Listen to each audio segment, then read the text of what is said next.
A forgotten artifact lies in pieces on a planet far from Earth. Few know it exists except those who took it back and those whose ancestors created it. 4 young people are thrown into a race against emissaries of the gods to find its pieces. Mistrust, greed, and magic are tangled in an endless web. What will the fate be of the universe once it is found and reassembled? Get Scepter of the Gods, The Rod of Truth now on Amazon, and get wrapped up in the saga that will not let you go.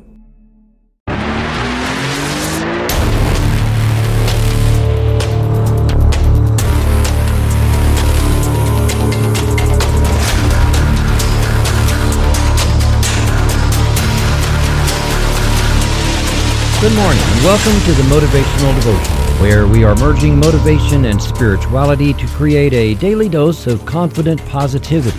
I hope that this morning's podcast will help you to be more spiritually and positively motivated so that you can transform your day. This is a special episode in a series of podcasts based on Stephen Covey's book, The 7 Habits of Highly Effective People. For several years now, I have gone back to the habits taught in this book to prepare for the coming year and home in closer and closer to my lifelong dream and my goals so that I could more effectively achieve my goals. Year after year, we hear people joking about setting New Year's resolutions and then abandoning them by February. Personally, I don't find that very funny. I hope that your resolutions are more important to you than to give them up after only a month or two. What if you were to set 1, 2, maybe 3 at the most resolutions or goals for 2024, and then at the end of 2024, find that you nailed each one of them? You can. I set 2 goals that to me were very large. As I talk about in the Motivational Devotional, I had to change and grow to become more than I was in order to achieve those goals.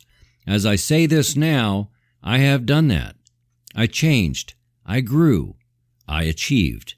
Starting with the November 27, 2023 podcast and running through the New Year's Eve podcast, this series offers 35 episodes of principles, inspiration, and motivation that I use toward fulfilling my own lifelong dream. I have audacious goals for 2024, but only 3, because more than that will water down your efforts. I will achieve mine by this time next year. You can do the same. And I hope you will pursue yours with relentless intent. If you find these helpful, please go to the Motivational Devotional Facebook page and let me know. For now, let's get on with it. Do you think if it weren't for New Year's resolutions, the fitness and dieting industries might go down the drain? Nah, they would probably still be billion-dollar industries, but every new year is a huge boon to the sales of treadmills, ellipticals, stationary bikes, and strength training sets. How many of these do you think are gifted for Christmas for a well-meaning person intending to start a new year with better health? But then, how many treadmills, ellipticals, stationary bikes, and strength training sets grow dust and become clothing racks over time? How many weight loss books gather dust on home bookshelves?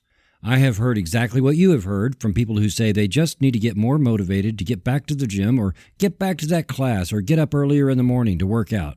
Heck, I've even said those things myself. Well, maybe the biggest problem isn't motivation or discipline.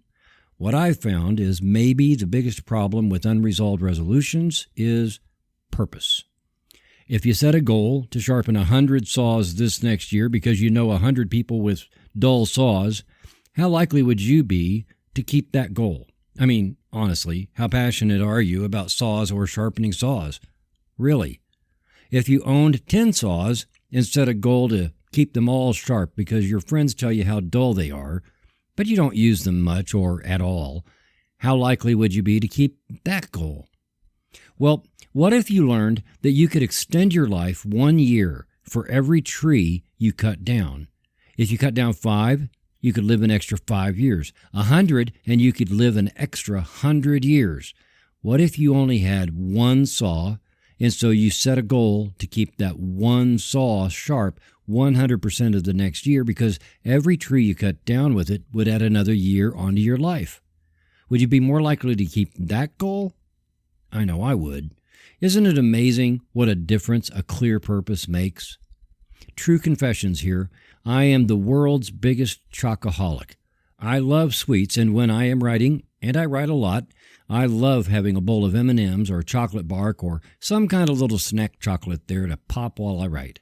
I temper it, though, because I know that a few of those is no biggie, but a bag is a different story. The Motivational Devotional isn't a fitness blog or podcast, but as part of this seventh habit, sharpening the saw, we need to do whatever we need to do to keep our bodies healthy. We need to put in the right stuff and stay tuned up.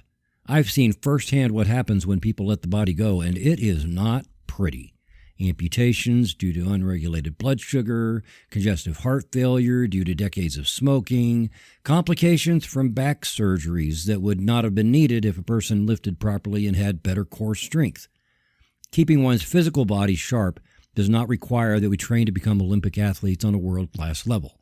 It just means that we treat the body as the holy temple that it is by eating right, letting go destructive habits, and getting enough activity that makes one's heart and lungs healthy. Pretty simple. Every healthy thing we do adds time onto one's life so that the people who love us can have us around that much longer. It's kind of like that tree that you could cut down that adds a year onto your life, but to do it, you have to keep your saw sharp, meaning that to be healthy, we have to do it with relentless intent. If we don't, then we block the blessings of the universe, and we need to eliminate the burdens of ill health so that we can fully experience that all of creation is conspiring in our favor. As you focus on your health, know that the universe always has your back and pursue it with relentless intent. President John F. Kennedy said, "Physical fitness is not only one of the most important keys to a healthy body, it is the basis of dynamic and creative intellectual activity." Thank you for taking the time to listen today. Please help keep this podcast going by following the Motivational Devotional Facebook page, following @Threefold-Way Radio on Twitter, and sharing the written format of today's message from motivational-devotional.com on your social media. I am deeply grateful for your support, and thank you for letting Motivational Devotional be part of your journey. Peace out. See you tomorrow.